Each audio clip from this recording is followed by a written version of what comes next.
तो देखिए आज की जो लीनियर प्रोग्रामिंग प्रॉब्लम है इसमें मैंने पहले से एक सवाल लिख दिया है जो कि फॉर्मुलेटेड क्वेश्चन है। लास्ट टाइम जो हम लोगों ने पढ़ा था लीनियर प्रोग्रामिंग में वो क्या था, उसमें हम लोगों ने पहले फॉर्मुलेशन किया था।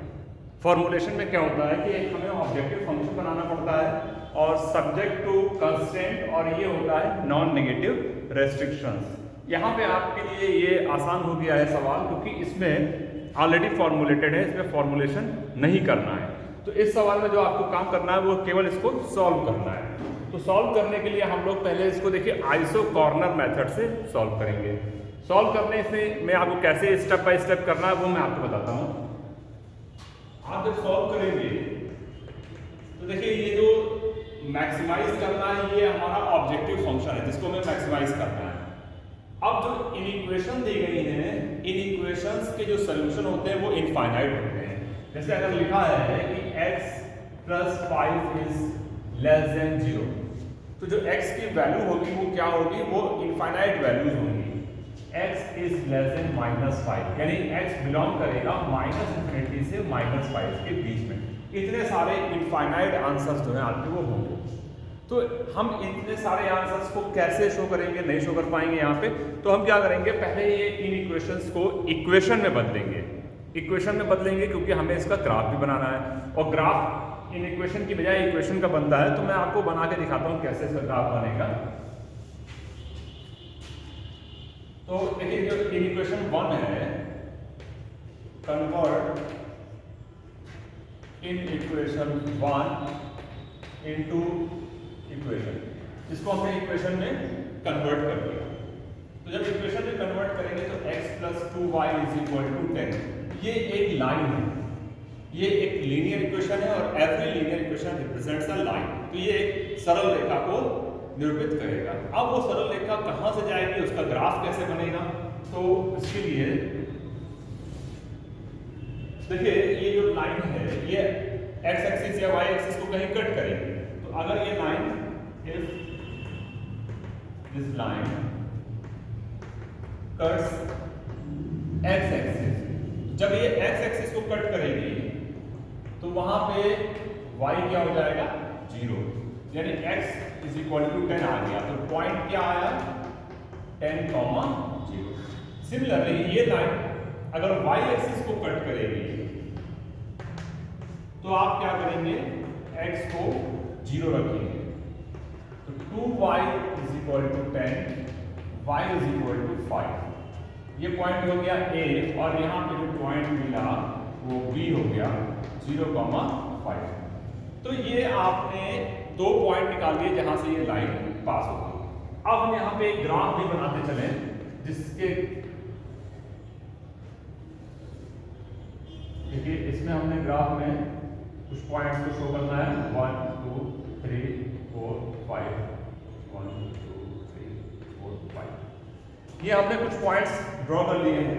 तो जो लाइन है उसमें पॉइंट कौन कौन से हैं, 10, 0 एंड 0,5। तो थोड़ा और छोटा इसको बनाना पड़ेगा, 10, 0, यानी ये थोड़ा और इसको पास शो करना पड़ेगा। 1 2 3 4 5 6 7 8 9 10, 1 2 3 4 5 6 7 8 9 10। आप इस ग्राफ को ग्राफ पेपर पे बनाएंगे, लेकिन मैंने यहाँ पे अभी आपको ब्लैक बोर्ड, ग्रीन बोर्ड पे इसको ऐसे बना के दिखाया है। तो जो ये पॉइंट आ रहा है ये क्या है, 10, 0, ये पॉइंट A आ गया। अब जो पॉइंट B है वो है 0,5। तो 1 2 3 4 5, ये पॉइंट हो गया B 0,5। इन दोनों पॉइंट से ये लाइन पास होगी। तो ये लाइन जो है मैं ऐसे पास करा दी, दिस इज लाइन L1। अब ये जो लाइन है, ये लाइन हमने कहां से ड्रॉ करी, ये हमने इन इक्वेशन से बनाई। एक्चुअल में हमें इन इक्वेशन वाला एरिया दिखाना है। तो इन इक्वेशन को जब हम ड्रॉ करते हैं तो या तो इस लाइन के अपवर्ड साइड में हम रीजन को शो करेंगे या डाउनवर्ड साइड में रीजन को शो करेंगे। वो डिपेंड करेगा कि ये जो इन इक्वेशन है ये ओरिजिन को सेटिस्फाई करेगी या नहीं करेगी। ये तो हमने पॉइंट ड्रॉ करे हैं। क्योंकि पॉइंट ड्रॉ करने के लिए हमने इसको इक्वेशन में कन्वर्ट कर दिया। अब if put x equal to 0 y is equal to 0 in equation 1, in equation 1 में अगर हमने 0 और 0 रखा तो ये देखिए 0 is less than equal to 10 which satisfies origin, which satisfies 0, 0। ये 0, 0 का क्या मतलब है? हमने x की वैल्यू 0 रखी, y की वैल्यू 0 रखी। इसका मतलब क्या हुआ कि ये जो ओरिजिन है इसको ये लाइन सेटिस्फाई करेगी, लाइन सेटिस्फाई करेगी या इन इक्वेशन सेटिस्फाई करेगी। तो यानी इस इन इक्वेशन को जब हम ग्राफ पेपर पर शो करेंगे तो हम कौन सा एरिया लेंगे? वो एरिया लेंगे जो ओरिजिन के उसको सेटिस्फाई कर रहा है, यानी इसके नीचे की तरफ का जो एरिया है ये एरिया हम लेंगे। ये एरिया पूरी लाइन के लिए यहां से लेकर यहां भी हो सकता है, लेकिन अभी मैंने इसको शो नहीं किया है। उसका कारण ये है कि ये जो लास्ट में जो इक्वेशन लिखी हुई है x is greater than equal to 0 y is greater than 0, इसकी वजह से ये केवल फर्स्ट क्वाड्रेंट लेंगे। देखिए क्या होता है कि जब हमारे पास एक से ज्यादा इक्वेशन होती हैं तो हम कॉमन रीजन लेते हैं, कॉमन पार्ट। तो यहाँ पे पहले हमने अभी एक इक्वेशंस को दिखाया, अब दूसरी इक्वेशन को देखिए। दूसरी इक्वेशन क्या है? Convert equation 2 into equation. तो जो ये है ये क्या बन जाएगी? 3x plus y is equal to 15। ये भी एक लीनियर इक्वेशन है और every linear equation represents a line. ये भी एक लाइन को रिप्रेजेंट करेगी। और अगर हम x एक्सिस पे निकालेंगे, अब यहाँ पे मैं शॉर्ट में लिख रहा हूँ, x एक्सिस पे निकालेंगे तो y को 0 रखेंगे तो 3x इज इक्वल टू 15 यानी x इक्वल टू 5। तो ये पॉइंट आएगा 5, 0। और अगर हम इसको y एक्सिस पे देखेंगे, ये y एक्सिस पे कहाँ कट करेगी तो x को 0 रखना पड़ेगा, तो y कितना आ जाएगा? 15। तो पॉइंट क्या आएगा? 0, 15। ये पॉइंट आया। यानी अब हमें दो पॉइंट को दिखाना है, ये पॉइंट हो गया C और ये पॉइंट हो गया D। तो पहला पॉइंट है 5, 0, तो 1 2 3 4 5 यहाँ पे आ गया 5, 0। और दूसरा पॉइंट है 15, ये और ऊपर तक चला जाएगा, इसको थोड़ा सा और पास दिखाना पड़ेगा। 5, 6, 7, 8, 9, 10, 11, 12, 13, 14, 15 यहाँ पे। यानी ये जो लाइन है ये ऐसे जा रही है इस तरीके से, ये लाइन हो गई L2 और ये पॉइंट हो गया C और ये पॉइंट हो गया D। C का कोऑर्डिनेट है 5, 0 और D का कोऑर्डिनेट है 0, 15। अब देखिए इसमें जो हमने लाइन इक्वेशन 2 को भी ड्रॉ कर लिया, जो ये इक्वेशन 3 लिखा हुआ है एक्चुअल में यहाँ पे ये दो इक्वेशंस हैं, एक ये है और एक ये, लेकिन हमने इसको कंबाइंड फॉर्म में लिखा। तो x is greater than equal to 0, y is greater than equal to 0। हाँ, लेकिन एक चीज और अब इसमें रह गया है कि आपको ये देखना है कि जो ये इक्वेशन से हमने लाइन ड्रॉ करी है ये कौन सा रीजन लेगी, नीचे वाला रीजन लेगी या उधर अपवर्ड डायरेक्शन में। तो हम फिर से देखें, put x equal to 0 and y is equal to 0 in 2। इसमें अगर हम रखेंगे तो क्या आएगा? 3 into 0 less than equal to 15, 0 is less than equal to 15, it means this satisfies origin। यानी ये लाइन भी जो है क्या है, ओरिजिन को सेटिस्फाई कर रही है ये इक्वेशन थी। तो इसके लिए भी जो हम एरिया लेंगे वो ओरिजिन को लेते हुए एरिया लेंगे इस तरीके से। लास्ट में देखिए जो ये है x is greater than equal to 0, y is greater than equal to 0। इसका क्या मतलब हुआ? x greater than equal to 0 यानी x की वैल्यू या तो 0 होगी या पॉजिटिव होगी और y की वैल्यू भी 0 होगी या पॉजिटिव होगी। तो ये क्या रिप्रेजेंट करता है? हमारे पास चार क्वाड्रेंट है, एक फर्स्ट क्वाड्रेंट जिसमें x y दोनों पॉजिटिव हैं, ये माइनस प्लस, ये माइनस माइनस, ये प्लस माइनस, यानी ये रिप्रेजेंट करेगा first quadrant,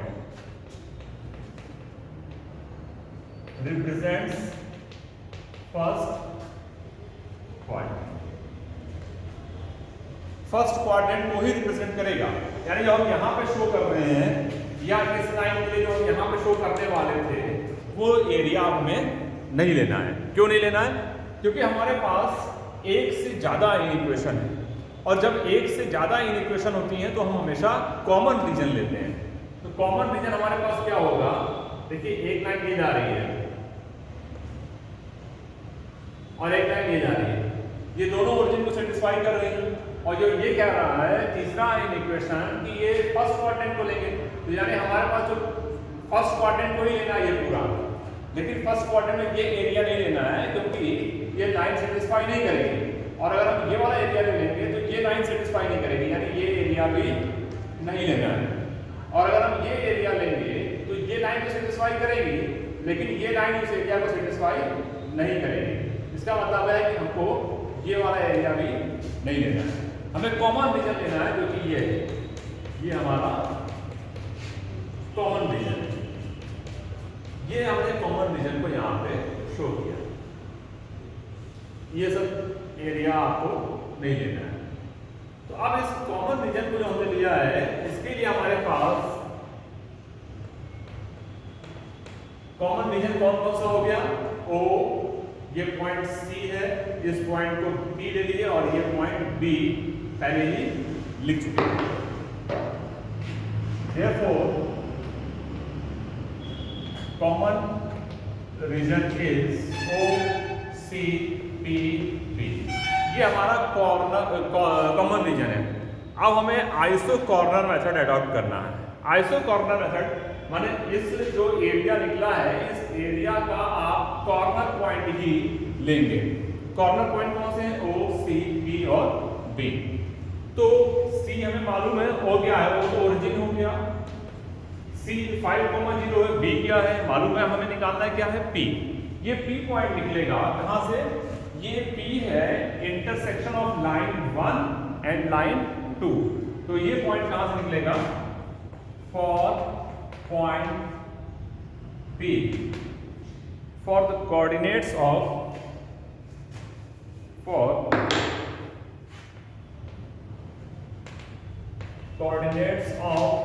point P which is intersecting point of line 1 and line 2।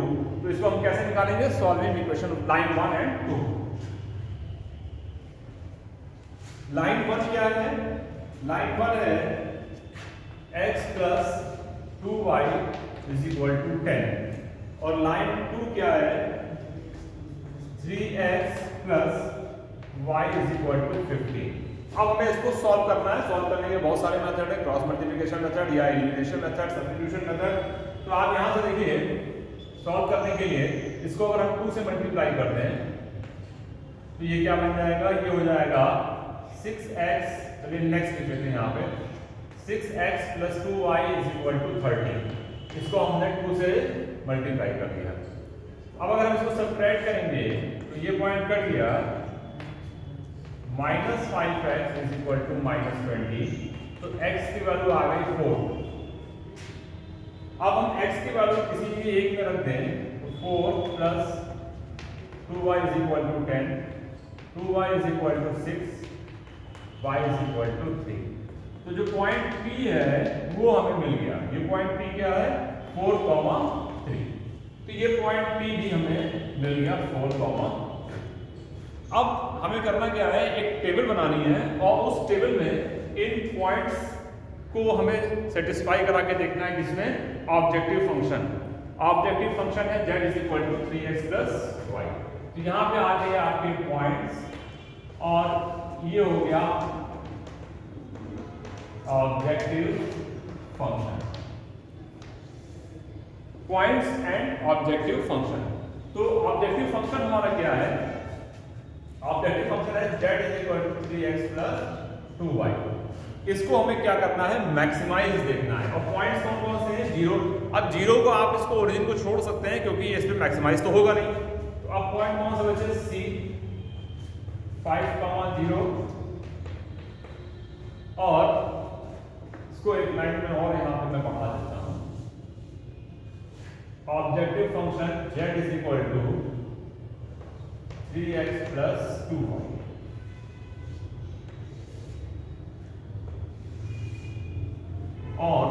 Next point क्या है, P 4,3।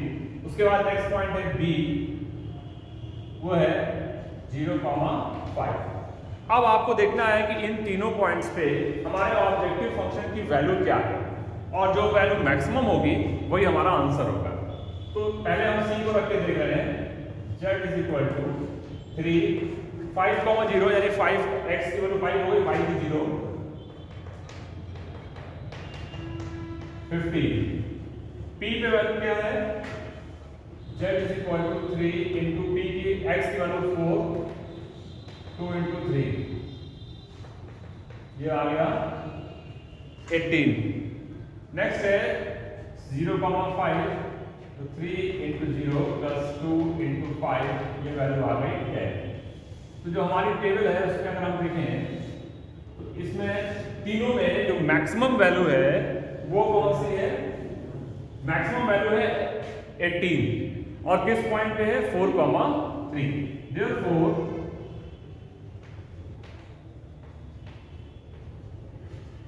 maximum value is 18 at point 4,3। यही आपका आंसर होगा। फिर से मैं रिपीट कर रहा हूं, ऑलरेडी फॉर्मुलेटेड है, फॉर्मुलेशन नहीं करना है, आपको इसका सोल्यूशन निकालना है। सवाल में क्या पूछा गया है, maximise z is equal to 3x plus 2y, subject to ये हमारा कंस्ट्रेंट दिया हुआ है, ये नॉन नेगेटिव रेस्ट्रिक्शंस है। तो आप ये देखिए इनइक्वेशंस है, इनइक्वेशंस को आपको इक्वेशन में कन्वर्ट कर लीजिए। लाइन ड्रॉ करने के लिए ग्राफ पेपर पे मैंने यहाँ पे इसको रफ डायग्राम बनाया है। ग्राफ को बनाने के लिए आपने इसको इक्वेशंस को इक्वेशन में कन्वर्ट किया दोनों को, और वो पॉइंट्स निकाले जो x और y एक्सिस पे कट करेंगे। फिर आपने जो देखा कि रीजन कौन सा होगा, क्योंकि जब लाइन है ये जा रही है, इसके अपवर्ड डायरेक्शन में होगा या डाउनवर्ड डायरेक्शन में होगा। तो ये आप पहले भी इन इक्वेशन वाले चैप्टर में पढ़ चुके हैं 11th क्लास में। तो इसमें हमने देखा कि ओरिजिन को सेटिस्फाई कराएंगे दोनों में, इन इक्वेशन 1 और इन इक्वेशन 2 में। अगर ओरिजिन सेटिस्फाई कर जाता है तो हमारे पास ओरिजिन को इंक्लूडेड एरिया लेना पड़ेगा, लेकिन चूंकि हमारे पास इन इक्वेशंस जो है मोर देन 2 या 3 हैं, तो हम कॉमन रीजन लेंगे। कॉमन रीजन क्या है, कॉमन रीजन वो है जो तीनों चारों इक्वेशंस को सेटिस्फाई करे। तो जैसे अगर हमने ये वाला रीजन लिया तो ये इस इक्वेशन को लाइन को सेटिस्फाई करेगा, लेकिन इसको नहीं करेगा। अगर यहाँ वाला ले लिया तो भी इसको सेटिस्फाई नहीं करेगा। तो हमें कॉमन रीजन को लेना है। कॉमन रीजन को लेने के बाद हमें ये आइसो कॉर्नर मेथड अडॉप्ट करना है, उसके लिए कॉर्नर पॉइंट्स ढूंढने हैं और मैक्सिमम वैल्यू निकालनी है। ये रीजन ही आपका फिजिबल रीजन है। अब पॉइंट्स लिखे, ऑब्जेक्टिव फंक्शन लिखा, इन पॉइंट्स की वैल्यू इस ऑब्जेक्टिव फंक्शन में रख दिया, जो मैक्सिमम वैल्यू आ गई वो हमारा आंसर हो गया, और किस पॉइंट पे आई है वो हमें शो करना है। तो इस तरीके से देखिए ये जो फॉर्मुलेटेड प्रॉब्लम्स है इनको सॉल्व करना है।